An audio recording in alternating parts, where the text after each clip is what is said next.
You know that feeling? That little knot in your stomach when you see those headlines. Social Security going bankrupt, the trust fund running dry, Oh, yeah, it's everywhere. A really common anxiety. and you start wondering, right, will those benefits actually be there for me, for my kids or grandkids? Absolutely. And look, it's fueled by a lot of the information or maybe misinformation that gets thrown around. People constantly hear it's on the edge of collapse. Exactly. So that's what we're digging into today. We're going to look at this through a different lens, using something called modern monetary theory, or MMT. Right. And MMT, as you know, really focuses on how the finances work for a government that issues its own currency, like the US with the dollar. It gives you a different framework for understanding what's actually possible financially. Yeah, a different perspective. Yeah. So our mission today, really, is to cut through all that noise, all the fear, and figure out, are these Social Security worries grounded in, like, actual financial limits? Or is it something else? Yep. One of the sources we looked at even calls the whole idea that Social Security is broken innocent fraud #4. That phrasing definitely caught my eye. It's a strong way to put it, isn't it? It suggests that this whole narrative, this story about imminent failure, might just come from, a basic misunderstanding of how government money actually works. Okay. And the key MMT idea we need right now is this. For a government like the US, making payments in its own currency, it isn't fundamentally about whether it has money sitting somewhere. Okay, so let's get right to it then. How are Social Security payments made? If it's not some giant pot of money, what's the actual mechanism, according to MMT? It's actually operationally pretty straightforward. The government, through the Social Security Administration, basically just tells the Federal Reserve, hey, credit the bank accounts of these beneficiaries. Just tells them? Yeah, it's an instruction, a digital message, increase the numbers in those accounts. And because the government is the one that issues the dollar in the first place, it can always give that instruction. So there's no inherent shortage of dollars stopping it? Not in its own currency, no. That power is fundamental. Okay, that sounds almost too simple. But here's the thing. The question I know everyone listening is thinking, so I thought it immediately. What about the trust fund? Everyone says the trust fund is running out of money. Right, and that's the absolute core of the confusion. Look, yes, the projections show the trust fund's reserves, its balance, going down in the coming years if nothing changes. But we have to be really clear about what that trust fund is. Okay, what is it then? Think of it primarily as an accounting record. It tracks the history, it shows the past surpluses, those times when the specific Social Security taxes collected were actually more than the benefits being paid out. So like a running tally of the extra bits paid in over the years. Exactly, a historical ledger. Hmm. And critically, those past extra funds weren't just stuffed under a mattress as cash, they were used to buy special treasury securities. Okay, like special government bonds. That's a good way to think of them. Bonds that only this specific part of the government, the Social Security Trust Fund, holds. All right, so the trust fund holds these government IOUs. That sounds like an asset, like a safety net. And it is an asset on the books of the trust fund, yes.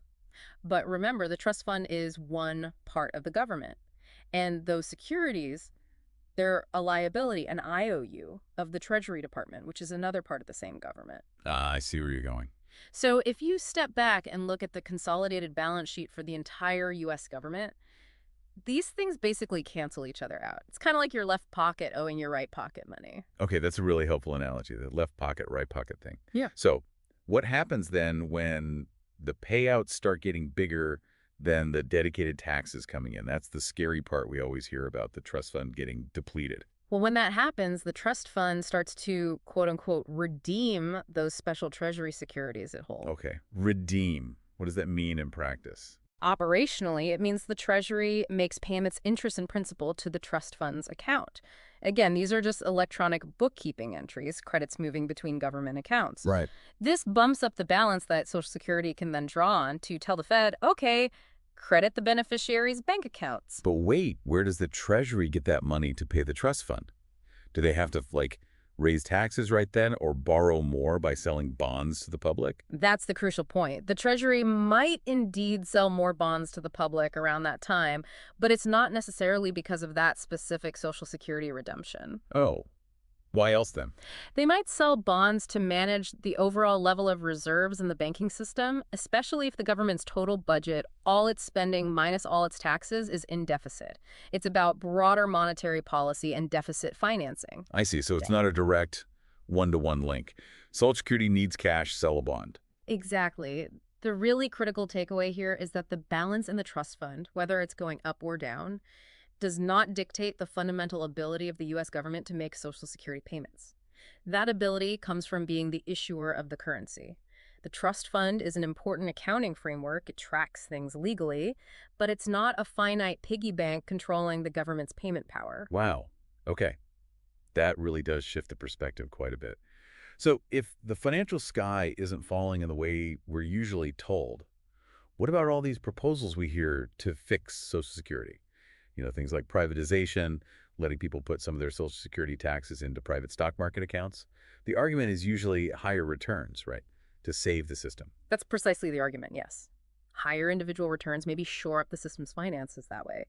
But from this MMT viewpoint, there's a potential problem with that logic. It's something called the fallacy of composition. Fallacy of composition. Okay, what does that mean in plain English? It basically means that what seems logical or beneficial for one individual doesn't necessarily work out well or even work the same way when everyone tries to do it at the same time.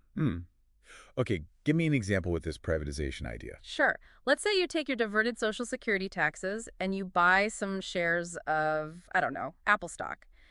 For you to buy those shares, someone else has to sell them to you. Right. Stock market's a two-way street. Exactly. So the shares just change hands. You now own the stock. The seller gets cash.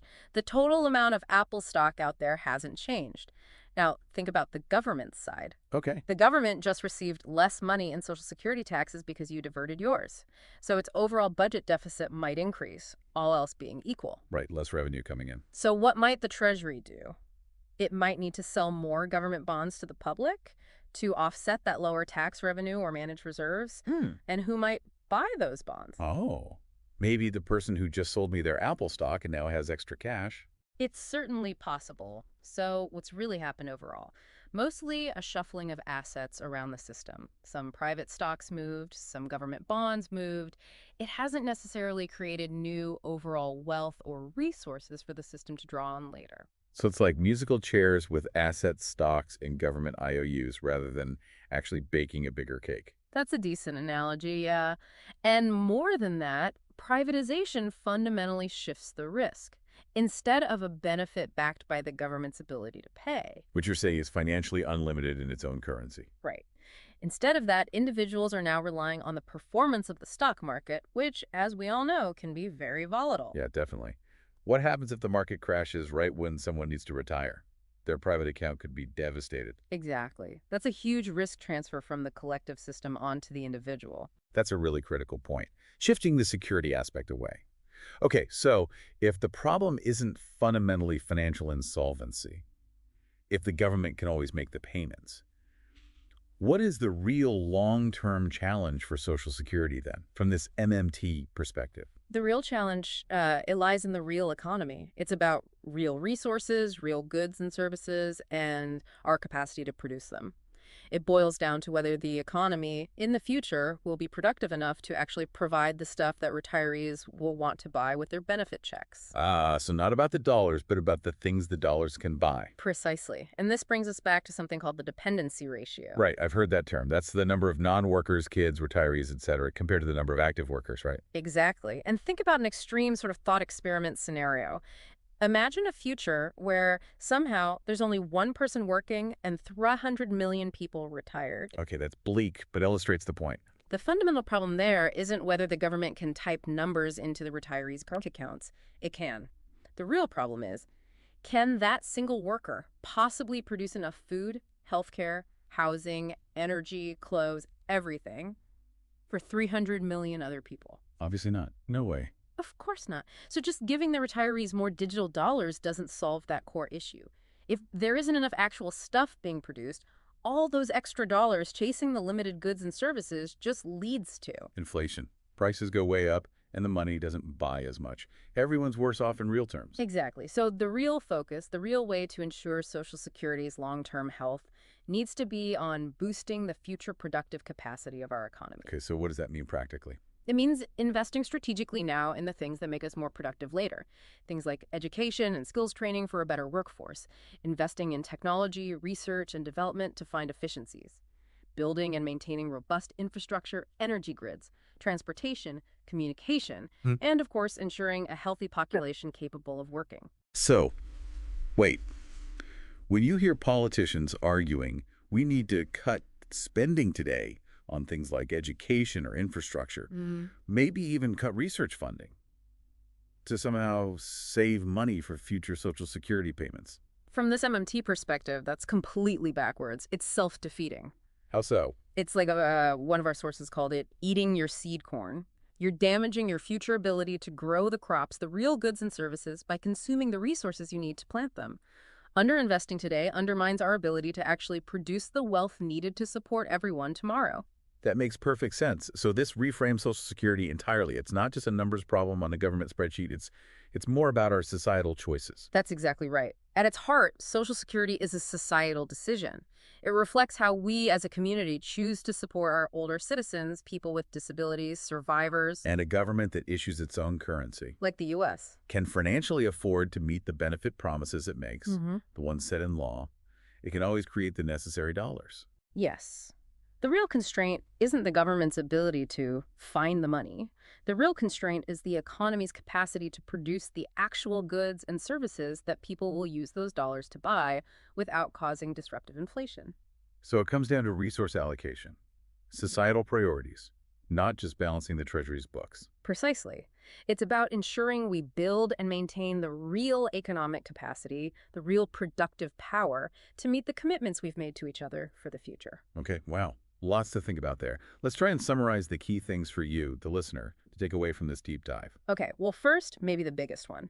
A government like the U.S., controlling its own currency, can always make Social Security payments in that currency. Financial bankruptcy, like a household going broke, isn't really the relevant risk. Right. Point one, can always pay in its own dollars. Second, that Social Security Trust Fund. It's a crucial accounting tool, tracks past surpluses, holds special government IOUs.